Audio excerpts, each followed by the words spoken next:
पहला नाम हमने बता दिया कि इसको आयनाइजेशन एंथैल्पी बोलते हैं, दूसरे वाले का आयनाइजेशन पोटेंशियल या आयनाइजेशन एनर्जी। ठीक, सारे लोग अपने आप को म्यूट कर जाओ बाबा। जब आप लोगों को आंसर करना होगा तभी आप लोग आंसर अनम्यूट हो, अदरवाइज सारे लोग म्यूट ही रहो, है ना। अब देखो, इसको हम लिख रहे हैं, इसका डेफिनेशन क्या डेफिनेशन है? द अमाउंट ऑफ एनर्जी, क्या मतलब है? The amount of energy, amount of energy, क्या करने की जरूरत होती है? Energy required, amount of energy required to remove, required to remove, कौन सा इलेक्ट्रॉन को रिमूव करना चाहे? Required to remove outer most electron, required to remove outer most electron, outer most electron, the amount of energy required to remove outermost electron from an, कहां से? from an isolated gaseous atom, isolated gaseous atom, जो isolated gaseous atom है उसमें से क्या बोल रहे हैं कि the amount of energy required to remove an an electron, the amount of energy required to remove an outermost electron, okay, outermost electron, ऐसे बोलेंगे outer most electron from an isolated gaseous atom is known as, इसको ही बोला जाता है कि ionisation energy. Okay, it is known as ionisation potential. जो भी आप नाम देना चाहें वो नाम दे सकते हैं, आयोनाइजेशन पोटेंशियल। मतलब क्या हुआ कि आपके पास सोडियम है, मान लीजिए इस तरीके से, सोडियम के पास 11 इलेक्ट्रॉन होते हैं, 2, 8 और 1। तो अब इसमें से एक इलेक्ट्रॉन आपको निकालना है। अब एक इलेक्ट्रॉन निकालेंगे तो आपका Na+ बचेगा और +1 इलेक्ट्रॉन निकल जाएगा। ये एटम कैसा एटम से निकालेंगे? गैसियस एटम से निकालेंगे। अच्छा, अभी और इसके बारे में हम समझाते हैं, इसका मतलब क्या है। तो इस इलेक्ट्रॉन को निकालने के लिए, इस इलेक्ट्रॉन को निकालने के लिए, एक इलेक्ट्रॉन निकालने के लिए, अब यहाँ पे कॉन्फ़िगरेशन 2, 8 बचा, तो एक इलेक्ट्रॉन निकालने के लिए जितनी अमाउंट ऑफ एनर्जी की जरूरत पड़ेगी, that is what is known as ionisation energy, that is known as ionisation energy. अब फिर से और अच्छे से इसको समझिए कि क्या मतलब है आयोनाइजेशन एनर्जी का। एक बार और डेफिनेशन को पढ़िए, the amount of energy required to remove outer most electron. अब क्या है, एन आउटर मोस्ट इलेक्ट्रॉन अगर करेंगे तो ज्यादा अच्छा रहेगा, एक इलेक्ट्रॉन की बोल कर रहे हैं। An outermost electron from an isolated gaseous atom is known as ionization potential। तो आयोनाइजेशन पोटेंशियल क्या है कि आउटर मोस्ट इलेक्ट्रॉन, इस इलेक्ट्रॉन को निकालने के लिए जितनी एनर्जी की जरूरत पड़ेगी, that is what is known as ionisation energy.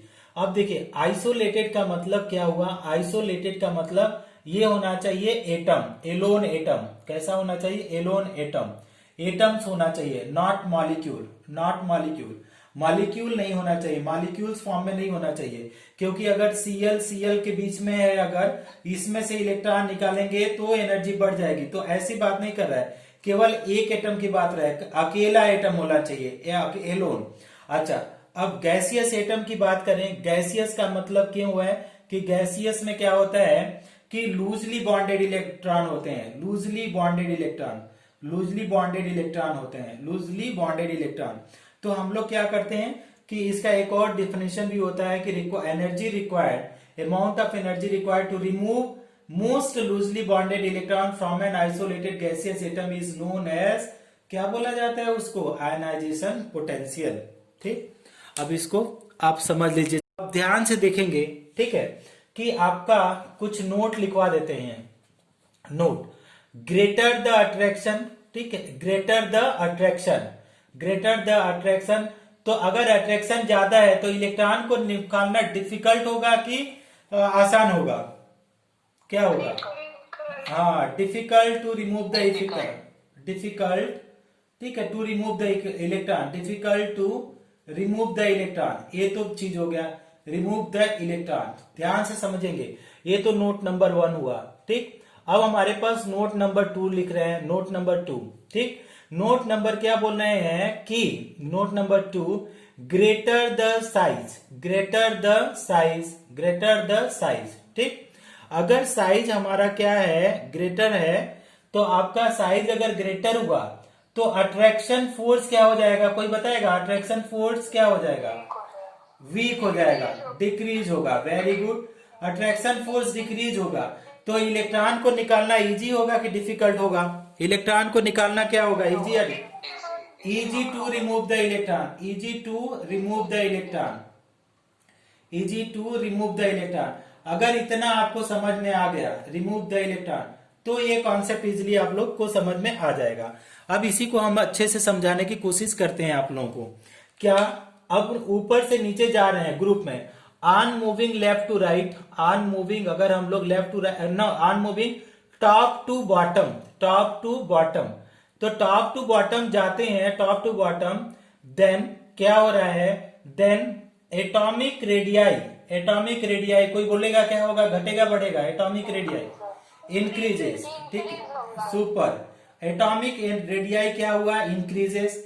As a result, as a result, इसके बाद में क्या हो जाएगा, ध्यान से बताना, अगर एटॉमिक रेडियाई क्या हुआ आपने बताया, इंक्रीज हो गया, as a result force of attraction क्या हो जाएगा, force of attraction, very good, force of attraction decreases, force of attraction decreases. तो अगर फोर्स ऑफ अट्रैक्शन डिक्रीजेस हो गया, देन देयरफॉर, तो क्या होगा, देयरफॉर जो एनर्जी, अट्रैक्शन डिक्रीज है, तो therefore energy required to remove, energy required to remove electron, energy required to remove outer most electron क्या हो जाएगा, रिमूव आउटर मोस्ट इलेक्ट्रॉन क्या हो जाएगा, डिक्रीज होगा। क्यों डिक्रीज होगा, क्यों डिक्रीज होगा, क्योंकि अट्रैक्शन फोर्स कम है। The energy required to remove outer most electron will क्या हो जाएगा, विल डिक्रीज। अगर ये एनर्जी डिक्रीज हुआ, दैट इज क्या, उसका मतलब हो गया कि ionisation energy will, that is ionisation energy decreases, ionisation energy क्या हो गया, आयोनाइजेशन एनर्जी डिक्रीजेस। समझ में आया आप लोगों को? अगर आपने ऊपर से नीचे गया, ऊपर से नीचे गया, आप लोगों को पहले ही नोट समझाया जा चुका है कि नोट्स में क्या समझाया जा रहा है कि आपका अगर ग्रेटर द साइज है, अट्रैक्शन फोर्स डिक्रीज होगा, तो अट्रैक्शन फोर्स डिक्रीज हुआ मतलब इलेक्ट्रॉन को इजीली रिमूव कर सकते हैं, easy to remove electron, easy to remove क्या हो जाएगा, इलेक्ट्रॉन को इजीली आप लोग क्या कर सकते हैं, रिमूव। अब देखिए यहाँ पे on moving top to bottom, on moving top to bottom atomic radii increases, क्या हो रहा है, on moving top to bottom हमारा क्या हो रहा है, atomic radii increases. As a result of this, अगर हमारा रेडियाई इंक्रीज हो गया, तो nucleus and outer most electron के बीच में डिस्टेंस बढ़ जाएगा, तो क्या होगा, फोर्स ऑफ अट्रैक्शन क्या हो जाएगा, डिक्रीज होगा। Therefore energy required to remove electron क्या हो जाएगा, will also decrease. That means क्या है, आयनाइजेशन एनर्जी डिक्रीज। समझ में आया क्या आप लोगों को? समझ में आया कि फिर समझाऊं?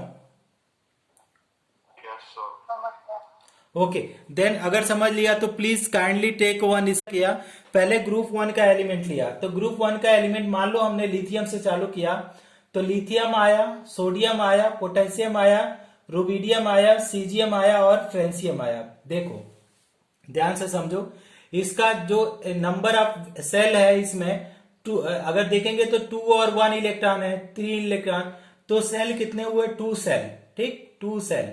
यहाँ पे 11 इलेक्ट्रॉन है तो 2 8 1, तो कितने सेल हो गए, 3 सेल हो गए, 3 सेल। इसके केस में कितना हो जाएगा, 4 सेल हो जाएगा, 4 सेल। इसके सेल में आ जाएगा 5, इसके केस में 6 और इसके केस में 7 सेल आएगा, ठीक। अब अगर हम लोग सेल की बात करें इस तरीके से, तो सेल बढ़ गए। अब इसमें अगर देखा जाए साइज को, देखो साइज, तो अगर न्यूक्लियस यहाँ पे है तो इतना बड़ा साइज होगा। अगर हम लोग सोडियम को लिया, लिथियम का ये है, मान लो पहले एटम का इस तरीके से हुआ, तो दूसरे एटम का कितना हो गया, 3 सेल बना दो। चौथे एटम का देखो तो कितना, 4 सेल बन जाएगा। पांचवें एटम का देखो तो ये साइज क्या हुआ, बढ़ गया, ठीक। अब ध्यान से समझो, अगर यहाँ पे साइज बढ़ रहा है तो हो क्या रहा है, पहले तो ये जानना जरूरी है। तो साइज अगर बढ़ा तो न्यूक्लियस और इलेक्ट्रॉन के बीच में क्या हुआ, डिस्टेंस क्या हो गया। अभी साइज यहाँ पे डिस्टेंस देखो, डिस्टेंस बढ़ गया, और यहाँ पे तो ऊपर से नीचे जाओ तो डिस्टेंस बिटवीन न्यूक्लियस और इलेक्ट्रॉन क्या हो गया, distance between nucleus and electron ऊपर से इंक्रीज हो रहा है कि nucleus and electron, difference between nucleus and electron ऊपर से नीचे जाओ तो इंक्रीज हो रहा है। ठीक है, तो न्यूक्लियस और आउटर मोस्ट के बीच में ये अगर डिस्टेंस क्या हो रहा है, बढ़ जा रहा है, तो अट्रैक्शन फोर्स क्या हो जाएगा, अट्रैक्शन फोर्स क्या हो जाएगा, अट्रैक्शन फोर्स विल क्या हो जाएगा, विल डिक्रीज, क्योंकि दूरी बढ़ गई तो अट्रैक्शन फोर्स डिक्रीज हो जाएगी। अगर अट्रैक्शन फोर्स डिक्रीज हो गई, अगर अट्रैक्शन फोर्स डिक्रीज हो गई तो ये इलेक्ट्रॉन न्यूक्लियस से बहुत ही लूजली बॉन्डेड होगा ना, अट्रैक्शन फोर्स इन दोनों के बीच में कम हो गया तो इलेक्ट्रॉन ये क्या होगा, आसानी से निकल जाएगा। दैट इज क्या लिख सकते हैं, दैट इज लेस एनर्जी, क्या हो जाएगा, क्या लिख सकते हैं, that is less energy required to remove electron. Less energy क्या होगा, रिक्वायर्ड टू रिमूव इलेक्ट्रॉन, मतलब इलेक्ट्रॉन को निकालने के लिए बहुत कम जो एनर्जी की जरूरत पड़ेगी। अब बहुत कम एनर्जी की जरूरत पड़ेगी तो उसका मतलब क्या है कि that is ionisation energy decreases, that is ionisation energy क्या हो गया, डिक्रीजेस, आयोनाइजेशन एनर्जी क्या हो गया, डिक्रीजेस। समझ में आया सबको, नहीं समझ में आया, अंडरस्टूड। अगर अंडरस्टूड कर लिया है आप लोगों ने तो क्या करो, आप लोग एक स्क्रीनशॉट लो, है ना, जल्दी से टेक अ स्क्रीनशॉट। सब किसी को भी कोई भी प्रॉब्लम है ये बात करें, पीरियड में बात करें। तो हमारा पीरियड का मतलब लेफ्ट टू राइट, ठीक है। तो हमारे पास क्या हुआ, पहले आप लिख लीजिए, ऑन मूविंग क्या हुआ, on moving left to right. अगर हम लोग क्या किया, लेफ्ट टू, हाँ very good, left to right अगर हम मूव करें, on moving left to right, तो क्या हो गया, एटॉमिक साइज क्या होता है, एटॉमिक साइज क्या हो जाता है, डिक्रीजेस, एटॉमिक साइज डिक्रीजेस। क्यों डिक्रीज हो जाता है, ड्यू टू आप कुछ भी लिख सकते हैं, ड्यू टू, हाँ, due to increase in number of due to increase in effective nuclear charge use करिए, इफेक्टिव न्यूक्लियर चार्ज। तो इफेक्टिव न्यूक्लियर चार्ज क्या करता है कि अट्रैक्शन फोर्स बढ़ा देता है। On moving left to right atomic size decreases due to increase in effective nuclear charge, और क्या कर सकते हैं, और इंक्रीज इन अट्रैक्शन फोर्स, और क्या बोल सकते हैं, इंक्रीज इन अट्रैक्शन फोर्स, हाँ, due to increase in force of attraction, कुछ भी आप लिख सकते हैं, फोर्स ऑफ अट्रैक्शन। अब अट्रैक्शन फोर्स इंक्रीज हो गया, आपको पता चल गया कि अट्रैक्शन फोर्स बढ़ गया, तो क्या हो गया, as a result of this, as a result of this क्या हो गया, as a result of this, हाँ, as a result of this, as a result of this it is difficult क्या हो जाएगा, it is difficult to remove outer most electron, remove outer most electron.